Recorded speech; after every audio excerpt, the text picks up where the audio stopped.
Just give it a second.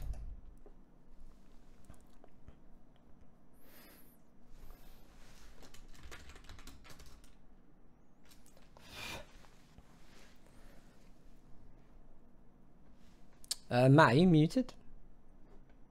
No, not anymore. No, okay. There we go. Nice one. Are we live now? Yeah, we should be live. Just gonna wait. Okay, let's someone in chat to confirm it. That's all. Yeah. Okay. Cool. Cool. Let's go.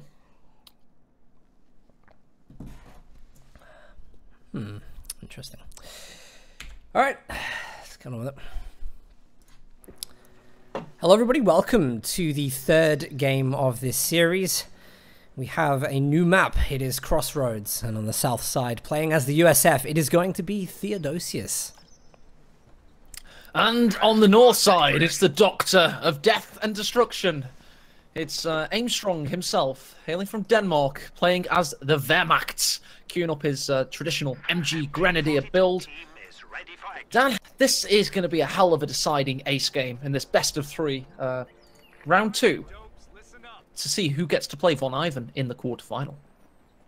It is two very good players, both equally deserving to go through, and each one probably fearing what the next game brings, because Von Ivan, number 3 seed, is a formidable opponent.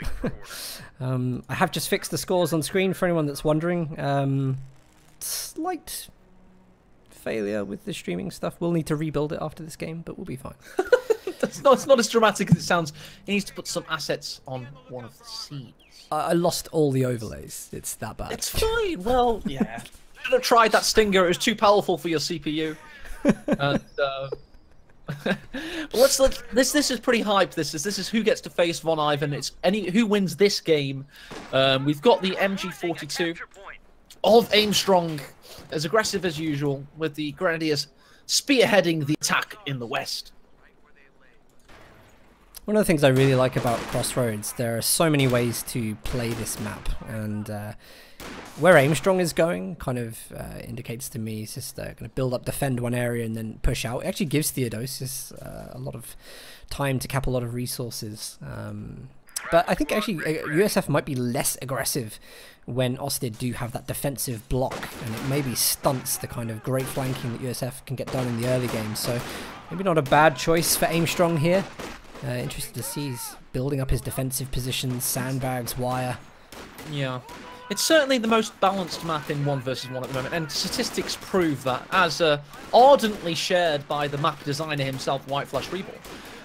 So USF to have a much better going on paper than on Crossing in the Woods. So this game should be a rip-roaring affair, and it shouldn't be quite so one-sided as those two Crossing in the Woods games were. We have a fresh Grenadier squad. Yeah, and they really were. They really were.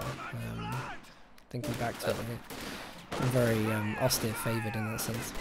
They were, and I think it puts the importance, and it's why our game has such a great system in tournaments. It's all the importance on obtaining victory points.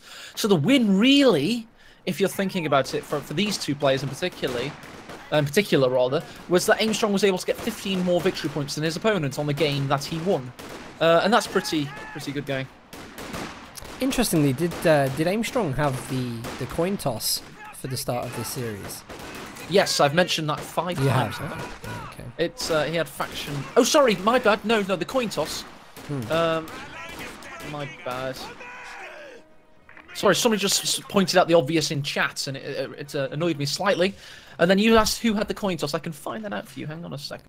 The reason I ask, if so, I think because Theodosios is, playing USF every game, would have been a very good choice for him to. Okay, so Aimstrong had the coin toss, which meant he chose Crossing in the Woods. That was Momo for show game. Hang on. No, Theo had coin toss. He chose to play Crossing in the Woods, and Aimstrong chose to play as Soviets on that game. What the hell? That's interesting. That is interesting. Yeah, Aimstrong's hiding something. He's definitely hiding something. Well, the point is, Dan, actually, Aimstrong's done something pretty clever there. Let me explain why. So for those that don't know, the coin toss decides who gets map choice first. And because Theo chose a Crossing in the Woods, that kind of makes you want to think, oh yeah, I'm going to go Wehrmacht, woohoo, Wehrmacht. But you don't want to get counterpicked now. You don't want to get counterpicked because the next guy picks faction first. allowing the other player, the one that picked map, to then counter-pick. So, for example, like, if you chose Brits, everybody knows that Wehrmacht are a little bit better against Brits than OKW are. So you never want to leave yourself open to be counter-picked. So that's maybe why Aimstrong chose Soviets first. I don't know if anybody followed that. I'm sure you did, Dan, but it's probably quite confusing for a lot of people. But No, just I think read the rules. it's very interesting. There's a lot of that kind of thing that goes on Hell of a lot. tournaments where the coin toss goes in. It's actually a big part of the win-loss. is actually you know, trying to control what you play against and what your opponent plays comfortably. So nice early rifle grenade there. Sound went off way before the animation, so plenty of time for Theo to get away. Interesting, yeah. But I mean, obviously your camera's on the action, so I feel free to just talk a little bit about... well, the scout cars come out as well now. That's another good thing to point out. But the thing that sets the good players apart is knowing how to use those faction pick rules to their best potential. And I wouldn't change it for the world. I think Helping Hands and maybe J for Jet were questioning those rules a little bit. But I really love the counter-picking system. Here we go, though. We've got the 222 and the M20, both on the field, and natural arch nemesis of one another. I think it's interesting. Aimstrong hasn't gone for so much of an infantry build this time. He's actually going quite heavy into tier 2, scout car and the half track. But Theo has predicted this very well. He's actually going for the AA half track, which means he will counter these. He'll actually counter these and have a very good suppression platform. That'll put Aimstrong in a bad place, but I'm not really sure what the M20's done in these games. It hasn't been that great. It hasn't. We were trying to look. The mine was great. Yeah, I mean, that was it. Let's face it. It was just that mine. That mine and bait, if it wasn't for that, it would have been otherwise pretty rubbish, I guess. 222 on the hunt. Blocking the rear echelon. You see Aimstrong try and do a lot of that. So in order to block, you have to drive in its way, then hit Halt on your keyboard, whichever hotkey that is for you, and try and keep it from phasing through. There's the half track already in reverse mode as soon as it comes on. Austere half track spotted by the rifleman. And Theo's got to hold this side. The last thing he wants to do is lose resources whilst he gets this sorted. Scout car has kind of been baited in there by the M20, and the A half track is just about to come up now. Backing its ass up into the situation with those huge cannons. Oh, he's going to get it, I that think. 222's done for! Really good play, and help from the M20 as well. Vision help from that unit, so really good synergy. Making great use out of it. We've got a barbecue in the east. It's the 251s running ramp shot, burning everything alive. I really do like that, actually, using these units together very well. Yeah, so he's lost something that costs 30 fuel, 200 manpower. It's not the end of the world. It's just a scout car at the end of the day. He's still got map dominance. And he's still sitting in the central garrison. And he's still looking strong and aiming true.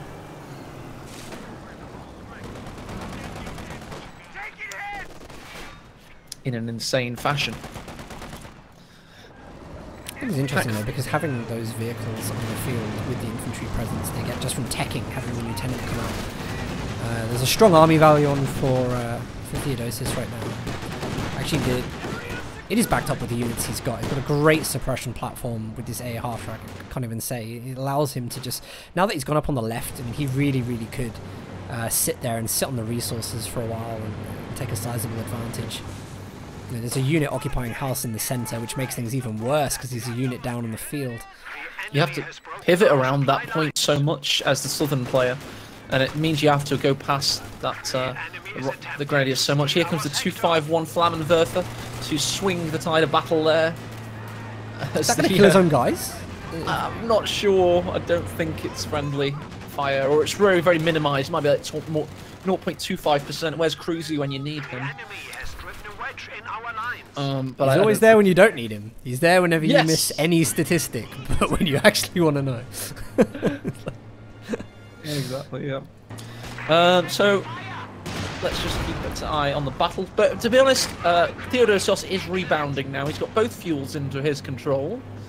He's got the lieutenant out, which is allowing him to get a bit more DPS down. And it's stabilising for the German.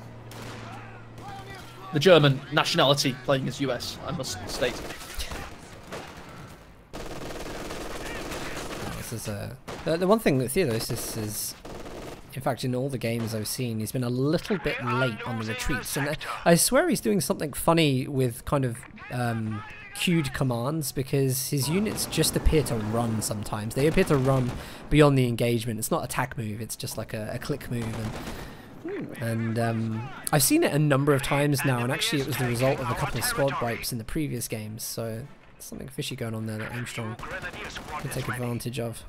So. He is one to truly test out stuff like that and exploit things. He's very good at exploiting is Aimstrong. Not bugs in the game, I hesitate to mention.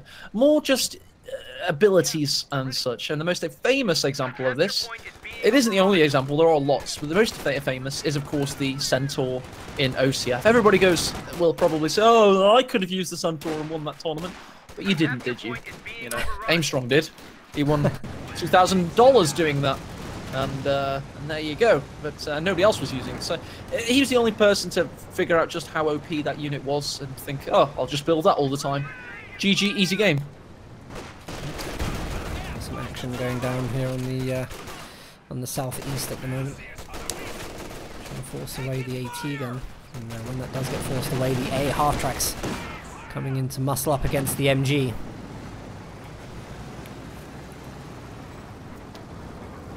I like that. I think the A half-track is great for just going in, laying some suppression and allowing the rifleman to move. And that squad is still suppressed now after that.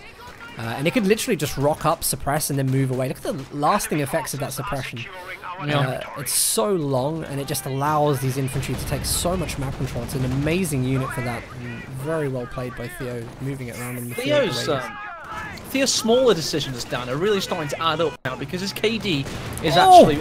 Oh, well, that was a big rifle nade there. He didn't see that one coming. The 251 could kill him on retreat. Not quite.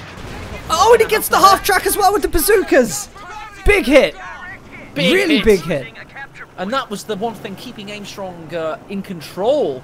And we all knew that Theodosios was rebounding, but that'll really help turn the tide of battle now. Now Aimstrong is firmly on the back foot. It's a huge investment, actually, because he's got the Puma out now, but he's got nothing really against the hordes of infantry that are on the field. His infantry haven't really been winning all of the engagements. They're up against MGs, they don't have the indirect, they don't have the flame damage. Theo's in a good spot, really good spot. And here comes the supposed master strategist of the Wehrmacht. Unfortunately, nearly every player is going Moby Def these days. And that's why we've got such great things as Coco Jumbo.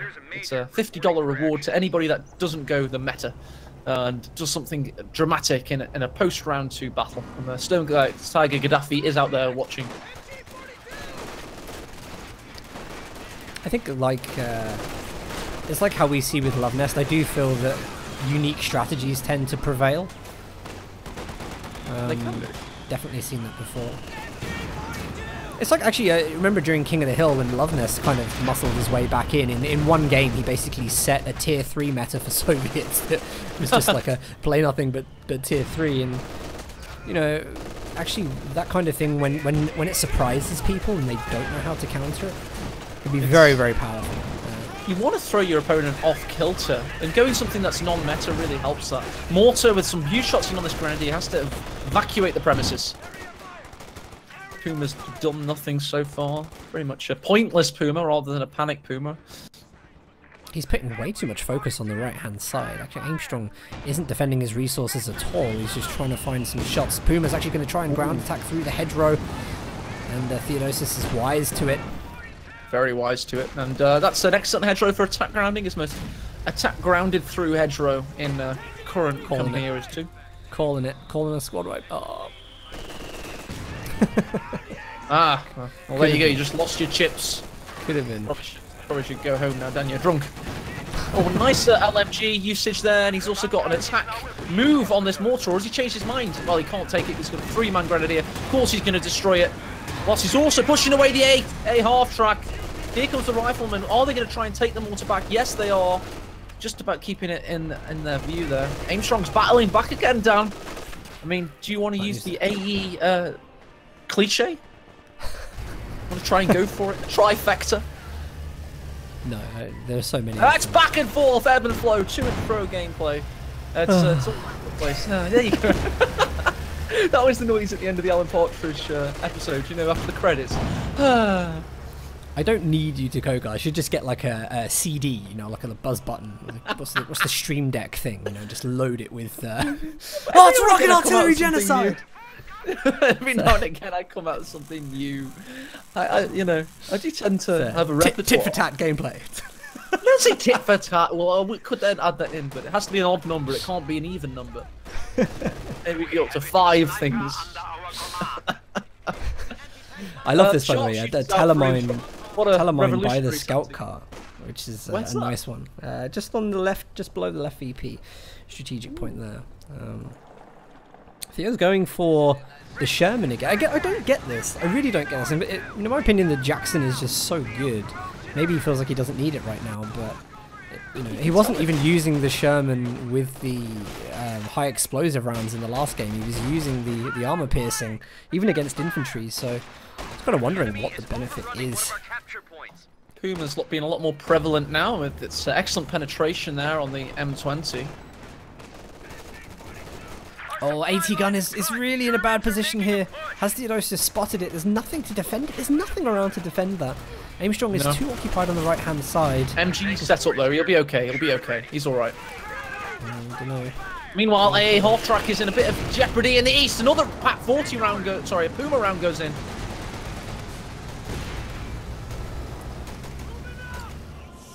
Great game, Dan. I really like it. It's tense. There's a tense atmosphere to this one. There's jeopardy at stake, and it's not like a slow game. It's just a good game, and it's got squad wipe there. That was the lieutenant. Yeah. Yep. I think the sniper got the kill there, or was it the Puma? I think the sniper got the kill. The Puma's surprisingly good though. The MG, you know, it's not as bad as you think. He's actually rebuilding the lieutenant straight away. And interestingly, whilst we've been talking a lot about Aimstrong and talking about, let's just have a look at the sniper as the M20 goes going into in the for base. it with the Sherman. Snipers just behind green cover, but not to the Sherman now. He'll have to get around the bunker as quickly as he can. Here comes a second panic Puma. The Sherman's out in the open. Won't be able to get the Faust off. We've got a good 50 cal in position as well as Theodosios to protect. It's interesting. He managed to get the M20 down. I think that's good because that was providing recon. It's just going to be a little bit harder now to make those pushes. Oh, that was good. I like that. Oh, good bazooka rounds from the rear echelons. Smoke popped, pushed away. I tell you, Dan, this has got GG written all over it. Yeah, it does. There's been some... Oh! What? What the hell was that? An RNG shell of the highest order. It's almost like a canister round. That was... oh, he's going to lose the MG as well, I think, to the LMG and sniper combination. That was a great hit, actually. And I think, am I right in saying he is using the HE rounds now? Yeah, so... something he wasn't doing in the last game. Yeah, it was high explosive, and I think it caught onto the shell of the half track. They were clumped up, but still, I mean, an amazing hit at that range. Yeah, no, he's lost a 50 cal to Aimstrong in this game. It looks like he's going to be able to cap. Oh my God, the Sherman's watching over. Watch out for this, Dan. Grenadier left side has gone down. Aimstrong not paying attention at all. Yeah, he was too busy looking on the east, I think, just as I was, and he's now lost 2 Grenadiers in quick succession. He's gotten a 50 cal out of it though, so he's still in an okay situation. It's hard to see who's on top here, to be honest, but Aimstrong falling down a little bit. Theo is... I think Theo's playing great. He definitely has the composition nailed down. In fact, the synergy was previously with the M20, but now Sherman and half-track really making life difficult. He can always pop smoke if he decides he does want to go in flank. But... a little bit of news. Do you want a little bit of news from the Ostfront, Dan, just to hear what's going on out there? Yeah, of course. So Helping Hands is 1-0 down versus Talisman. Nagano and Refuro are locked in an ace game decider, much like the one we're watching here. That's for the rights to face for Master. And that's pretty much it. Nice rifle nade on the west. Well dodged by Theo. Yeah, good to see him paying attention though. Aimstrong's Yes. is at risk at the moment of losing the left side. Definitely going to lose the resources. Putting a lot of effort into trying to keep them. Sorry, trying to take the right side resources. I'm confused by this. He seems to be playing very aggressively. He does have VPs, which actually I was going to say earlier that despite the fact that he hasn't always had map control, has been losing units, he's kept control of the VPs very, very well. He has. Just killed a fighting position as well. Look at this down in the southeast, going straight for the VP rather than the fuel. Nice. He knows that's his advantage right now, and he's going to try and keep it. That's important. This is interesting because you know, when I did the masterclass with Von Ivan, and Von was telling me that, you know, players have these specific traits that, and Von kind of memorizes players by this. Are they VP players? Are they resource players? Players will focus on one of each, and Aimstrong definitely seems to be going for the VPs here. Even with the squad wipes, even with, you know, maybe the teching disadvantages he's faced, he's still going for the VPs. Puma's put itself into a difficult position. The Sherman could get it again. He's popped smoke and gets out of there. It's an incredibly skillful ability to click that button. Tell you what though, Theo's now stabilised the victory points. He's bleeding Aimstrong slightly. Aimstrong's sharpshooter's only gotten 12 kills. Not the best performance ever so far. 21 minutes in, you'd expect a little bit more. Honestly, unless something tragic happens to Theo, which it might, you know, with micro or maybe just like awareness, I actually think Theo's nearly got this, because looking at Aimstrong's fuel income at the moment, Theo's going to have the Pershing out fairly soon. What can Aimstrong do? Just having a look at his tech, his battle phase 2, so he's only really, you know, what's he got access to really that's going to be able to compete against Tier 3 built though, so he might get a, I don't know, a Stug would be good, I guess, to penetrate the Pershing and add some more punch to the Pumas. It's one of these things that I'm just not entirely convinced that he's going to have enough. Yeah. You know. Well, let's see what it looks like when his Panzer IV's out. He usually builds Panzer IVs. Let's see how you feel then. I think this game's still anybody's for the taking. Of course, we're getting close to Pershing land though. But then we're getting very close to Pershing land actually. He's 10 fuel away and 200 manpower right now away from the Pershing. So that'll come very shortly. He's up against a Panzer IV, 2 Pumas and a Pak 40. So to be honest, it's all on that Pershing. If the Pershing survives and doesn't fall to the Pak 40, if those barred up rifles now, nearly Veterancy 3, are able to flank at the same time, it's all about the plays down. It's anybody's game to win. We've had tellers planted actually. There's one on the left side. Just having a look if there were any more planted by Aimstrong in this game. There hasn't been. There's just that one teller. The teller would be essential into taking the Pershing down, unless he wants to rely on, like, say, Veteran C1 tank stun from the Pak 40. But that's a lot to ask, and he's going for the Panzer IV, not the Stug. I don't know if the Puma and Panzer IV have enough penetration on frontal armor. I don't know. You know, coupled with slow fire rates, I don't know. I think Theo's in a great position. I think he's in a really good position. You keep saying that. I'm not too sure. I think Aimstrong certainly needs another grenadier on the field. He doesn't seem like he has enough infantry presence right now. But he's got the stolen 50 cal, don't forget, which is pretty decent. So he's got 2 MGs. I think I disagree. I think it's very equal in this battlefield. But let's just concentrate on what's actually happening. I guess it's all very theoretical. Oh, nice from the sniper. The incendiary round ability kills the major. We've now just had major artillery. Major artillery. That's his last action on the battlefield now. I don't think it actually went through though. I think as the animation flares came down, it actually cancelled the ability as the unit died. So I don't actually think he even got that at the end, which is unfortunate. Puma might take a snare here if it doesn't react quickly. He does manage to get past. Sherman's trying to deal with the Puma. Where is that Pershing? Here it comes. It's a big moment actually. This is a huge moment, Dan. It's, as I say, anything can happen. But rear echelons are pushed in with the bazookas. Puma reversing away. Pershing's coming from the east with a bar flank. Excellent by Theodosios. Aimstrong's surviving though. He's trying to keep plucking away, trying to remuscle his and regather his forces. He's got a rally point, and that rally point's just behind the cutoff. Oh, just dropped a bazooka from the echelons. It's a bad retreat for these Vet 3. Grenadier. They're dead, that's for certain. This Puma on the east of Aimstrong's base, by the way, Dan, that could go in for a flank. No, it's not going to probably have the opportunity, in all honesty. This is one of the interesting things we always say about Theo, is that Theo could be making big pushes right now. He could be keeping the pressure on. I don't think he'll do that. I think what he'll do is he's going to collect all his support weapons. He's going to get himself back into a good position and then play again. I do feel like this gives his opponent time.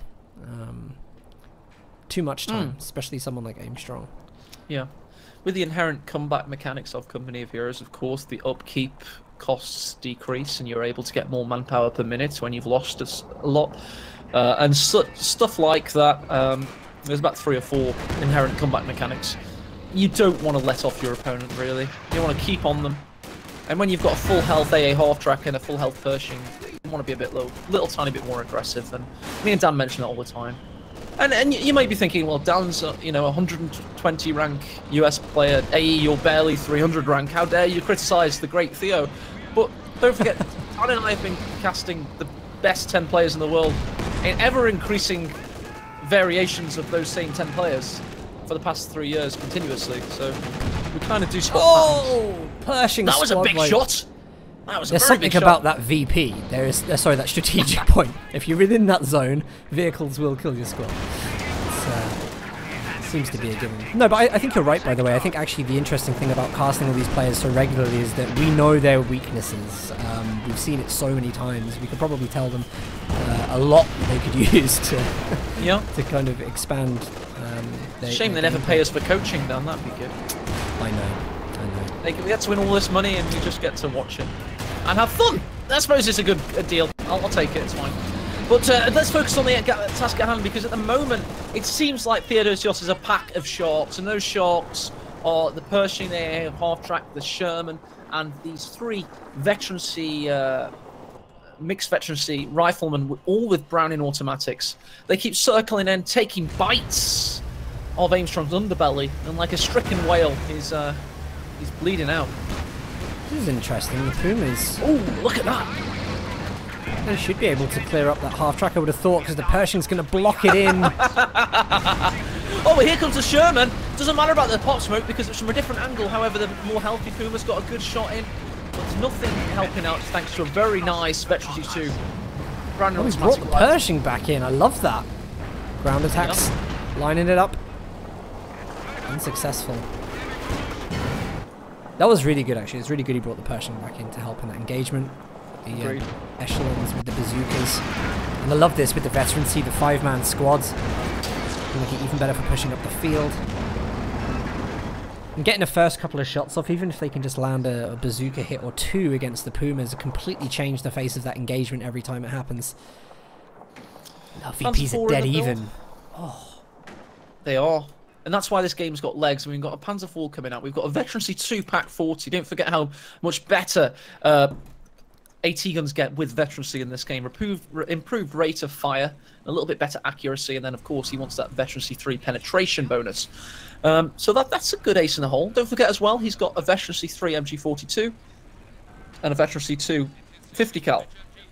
So although he lost all of his 4 original Grenadiers, he's not out yet. The only thing I worry about is his capping power, because I don't think he has strong capping power at all. I think he'll need to kind of get the Grenadiers back on the field again, and I'm sure he will. Interesting when you talk about the Pack 40, I always just think that the target weak point ability is so undersold for that unit. It's just so powerful to stun something like the Pershing and then flank it. Yeah, agreed. So Aimstrong does now have 2 victory points under his control. He's pushing Theodosios off on the west with that Panzer IV. He's got a fresh Panzer IV in the centre, upgrading to the Pintle Mount machine gun. He's stabilising, and that's exactly what Theo has allowed him to do by not crushing him when he had the chance. Dead even VPs. Always fun to see that 30 minutes into a cast Yeah. is that just the VPs. Let's reset the game. It's like, you know you're going to be here for another 30 minutes. It hasn't even gone past the halfway mark yet for either player. Ooh, is your building got a floating roof? Mine has, the centre building. Yes, it does. Mine does well, samesies. Because it is procedurally generated, randomly generated in everybody's Oh my client. God. Our territory. Did What I have you just seen? see that happen again in the same circle? In the same strategic point. It's a cursed circle. Enemy forces are Years What ago. did he lose this time? Another grenadier. He's lost 5 grenadiers now, Aimstrong. Grenadier squad. Years 6. ago, He's many, lost, no, many he's lost rituals 5. were He's held built in 6. this, He in built this 6. circle of strategic point. It's become a historic landmark. It is the mass grave of the Wehrmacht. Oh, Pershing's pushing in. Got the Sherman in the centre. Aimstrong's recoiling his units again as the onslaught comes on him. Will he bend or break? Let's watch. Our lines. Puma's pushing on. It's a counter-attack, Dan. He has to be careful because the Pershing isn't really in a position to help. Oh, that being said, it actually comes It is round to now. a flank. Still has to be a little bit careful of the Panzer IVs. Going back and forth. Here comes the rear assault with the bazooka. The Panzer IV's in a bad situation. The Pak 40 needs to recoil because he's only got 2 men on his squad. Pershing's rearing into view. This is it. He's got to go in now. Surely. Surely he's got to go in right now. You'd expect him to. Pumas and the Pak 40 ready, and the Pak. There you go. And that's why he doesn't want to. But here comes the Pershing. With one Pershing enough, Dan. I think he can do this. I still think he can do this because he's got the bazooka support at the moment. He's got 4 bazookas ready. And I think the target weak point go off there? No, that's from the Puma. That's the Puma ability. Yeah, that's from the Puma. Sherman is repaired. I'm going to go back on the... Actually, I think it's a new Sherman. Come to clear up. What a great push. Seriously great push. He knows that these Panzer IVs are on low health. So the Pershing shouldn't even retreat either. I think Aimstrong Abandoned. could be out. I think he could be. He could be out in round 2 here. Oh, nice shot, though. He did manage to take the Sherman out, despite the odds, leaving it just a Pershing. So, you know, just when you think he's out somehow like a Hydra. And don't forget, this is an abandoned Panzer IV. Oh, no. Foul Here comes a scare. Pershing, though. Here he comes to finish What? off the What? game. What did he just do? I don't He just know. did a handbrake turn. It's Fast and Furious Pershing. He's drifting across the map. That was amazing. How did that happen? Both I on don't both know. our clients. I don't know. I tell you what, Aimstrong's not out. What the hell? He killed both Shermans somehow. That last shot, by the way, I don't know what it was, but it was just like a miraculous max range shot, I think, from a Panzer IV, like super max range. And he's now repairing the Panzer IV. It's now more healthy than the other Grenadier one. squad is ready. What the hell? Yeah, it's kind of annoying with the Pershing because I think he was trying to ground attack and he may have got it if that wasn't happening, but don't know what that was. I mean, there are places in the world, I don't know if you know, like anti-gravity sites. I don't know if you've ever seen those where like the gravity is slightly off and you can like, lean forward and you don't fall. Google it, it's quite funny. But Yeah. Maybe it was one of those. This wasn't a Facebook article a family member linked you, was it? Usually is. You won't believe where these anti-gravity spots are. Click now for the top 5. God, look at this Panzer IV. It's like a fresh lick of paint. It should have died. The abandoned crit kicked in. A 1 in 20 chance. That's a 5% chance for you mathematicians out there. Which means he's back on the battlefield. He's got 2 Panzer IVs and enough for a 3rd. Should he want it? No, what? Oh, what the hell was that? Our opponents It are looks like the bazookas, but it was the Pershing, I mortar. think, on distance. I think it was a combination of Oh, no, bazookas, yeah, the Pershing, and Pershing. mortar, maybe. But Amazing. it was quite spectacular. And again, That was these amazing. squad wipes got to be so crushing for Aimstrong because he's not really playing wrong. He's not playing incorrectly. He is just getting squad wiped, even when the squad is spaced. That was like an Overwatch-style ultimate ability. I don't know what the hell that was, but Keep calm, there's traces here. Everything dies. die. It's all, like, everything went on in the centre then. It was mad. It was just 3 things at once. Oh man. Yeah, I hear you've been watching the Battlefield 5 trailer by the sounds of things just now. Tracer What? being the main character of Battlefield 5. Oh, right. Yeah, it's, Oh, the Pershing's pushing him. We should probably commentate on this, I guess. Oh, the snipe is down! it's disgusting. It is absolutely It's gross. Somehow, Aimstrong's managed to get 3 Panzer IVs on the field, which he could make use of. But I can't believe these squad wipes. He's got to be furious. He's But so if he pushes tilted in right now. if he pushes in too deep, he'll get countered by these Panzer IVs. Oh, Tell you what, though, the the Panzer IVs are coming back. 4 shots, and that is 1 dead rifleman, a veteran 3 rifle with a Browning dropped. This game has legs. What the Episode hell, of Dad? Company of Squad Wipes. But it's such a great game to watch for this reason. I mean, the players have to suffer for our enjoyment. Oh, they're on the warpath. Panzer Group and marching in. Oh, what a game this is. Yeah, this is turning to be quite heated, and actually there's there you go, loads of another squad wipe. wipes. Oh, but this Panzer IV's been blocked by the other 2. Sherman and Pershing joining in the fun. Back 40 waiting, Veteran 2, it's a trap. It all depends. Will he get the ability, target weak point? No, he's going to try and make the retreat. Actually, I think if target weak point goes on now, those Panzer IVs will spring into action, and that will be a dead Pershing. There's less echelons of bazookas. The Jackson's in the build. I think this is a good choice, actually. That's a really good choice. Oh, the Veteran 2 Pat 40 has been wiped.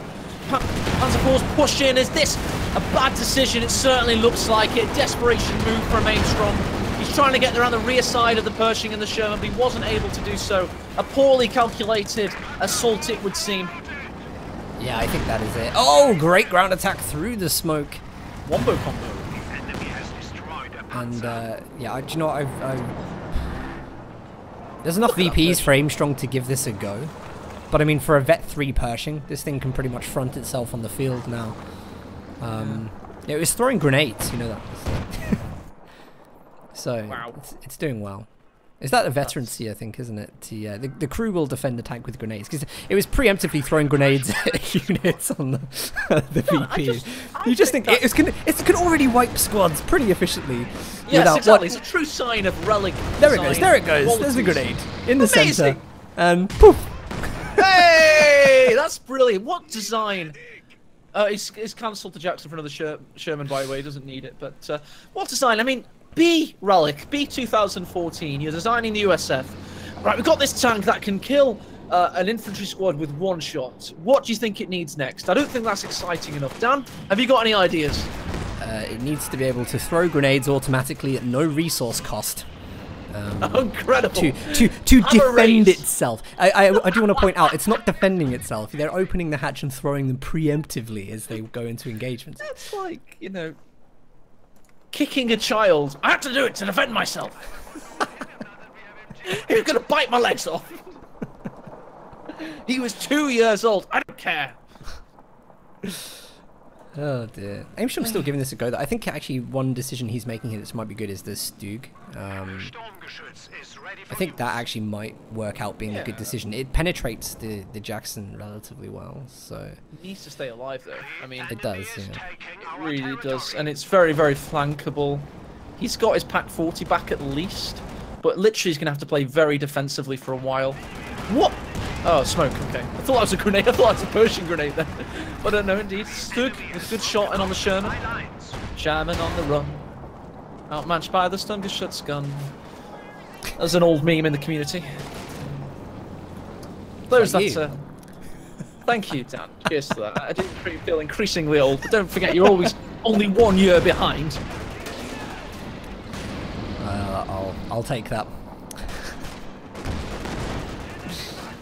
I love that he's using the echelons, by the way. I think this is because they're really cheap, and if anything, they're giving great sight. They're telling him all about the composition in advance, and then it's giving him opportunity to flank. The other thing is that all these tanks, they're wasting their first shot on the echelons, and then when the tanks go in, they get the advantage shot, which is really, really important. So the echelon usage. I also really like the flanking from Theodan. I mean, look at this Vet 3 rifleman heralding the call of the Pershing should he want to. It's a bit delayed, but it's pretty cool anyway. Aimstrong's going for another sniper. Do you really want to build a one-man unit against a Vet 3 bad Pershing? A terrible idea. So, the reason the Pershing was waiting is he wanted both Shermans in position. The Pack 40 has been recruited in that time, but it still won't matter because Theo is feeling strong right now. The Stug's blocking the Panzer IV in. That's one dead. Panzer. Oh, this has got to be GG. I'm calling it Really right has. here. Can't see a way out of this. What a game, though. And what a battle it's been as the Pat 40 stands strong. The Sherman down to the Stug. Pat 40 about to be attacked, moved out of existence. Nice bounce through the hedgerows, unfortunate. Could be the 6th Grenadier to die. Maybe not. Constant damage being done by Theo. It's good to see him play with aggression like that as well. We don't always get to see that.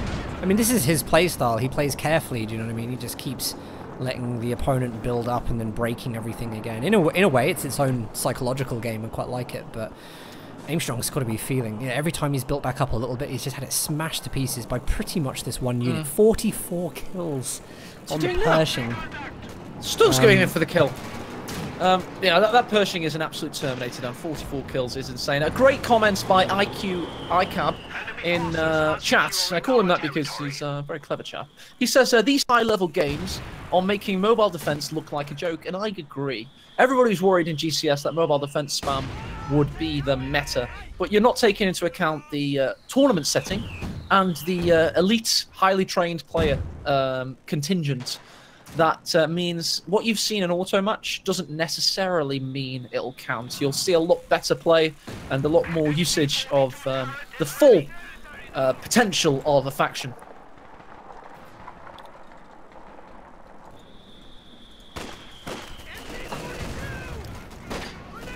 Oh, nice grenade from Aimstrong. Just trying to catch any models he can with whatever he can.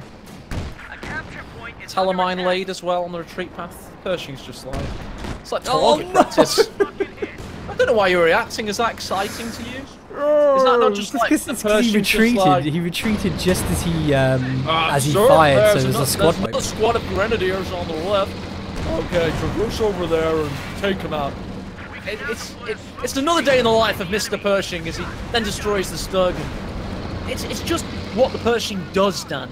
It's a killing machine, and to them it's like doing your taxes or laundry.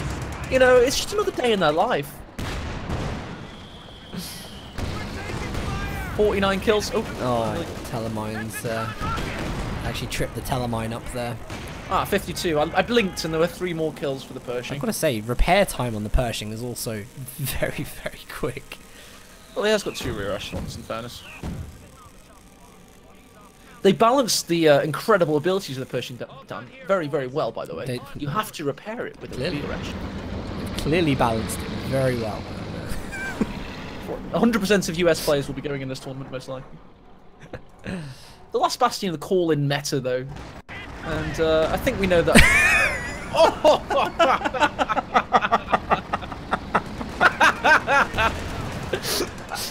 No, you don't. That'll teach you. I didn't know that would happen, you know. Like... And I said this, I was watching a game where I think Aimstrong lost to a player on Crossing in the Woods against the Pershing. And I said, you know, as soon as the Pershing's on the field, you have one objective. It's no longer victory points or fuel control. It's kill the Pershing, because as long as the Pershing lives, you will die. And that is the best way to think about it. It's like a Tiger race being on the field. Your new objective is to kill the super tank.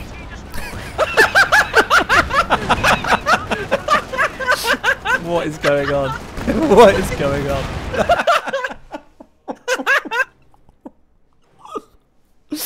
Oh my god, I can't even believe it. Oh, that grenade then. Oh god. Oh my lord. That was good. I mean, it's...